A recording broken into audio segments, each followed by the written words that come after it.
I'm moving out of my $500 Tokyo apartment. So here's everything I loved, but also hated about it. Starting from least annoying to something I can't believe I actually lived with for 2 years.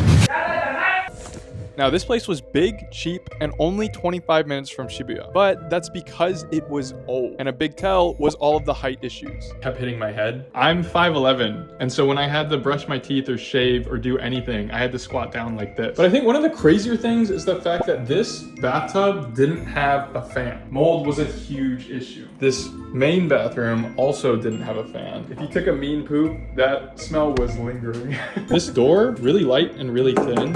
And so if somebody was doing their business, you could pretty much hear everything going on in there, which was Now this is the entrance, but if you'll notice, there's also a door right here. And so I slept right here, but because these doors are metal and hollow, I could hear everything going on the other side of this door, including down the street. Let me show you.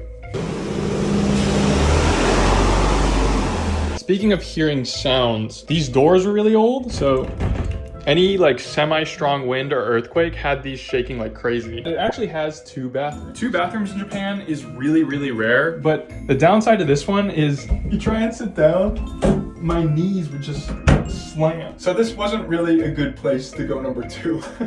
Now, this was my brother's room, and you can tell by the layout that this used to be a traditional tatami room. It also had a bunch of storage, but again, mold was an issue. Bad thing about this room, no privacy. Yeah, Brendan told me since he was right by the street that at night he could hear people just dropping water bottles, because if you'll notice, these windows were really thin. Weird smells would come out of here. It smelled almost like sewage, which wasn't pleasant. And I think something unexpected with this building is because it was so old, when earthquakes hit and even when big trucks go by, the whole building shakes. That definitely took some getting used to. Now, a good thing about this building is that we took up the whole top floor, so we had no neighbors upstairs and nobody around us, but the thin windows made it feel like we had people right beside us. Damn. Now, because I lived with my brother, I was splitting rent, which means total it was about 1,000 USD with utilities included. But even then, I think for location, size, it really wasn't that bad for what we were paying. But what do you guys think? Would you pay $500 a month to live here?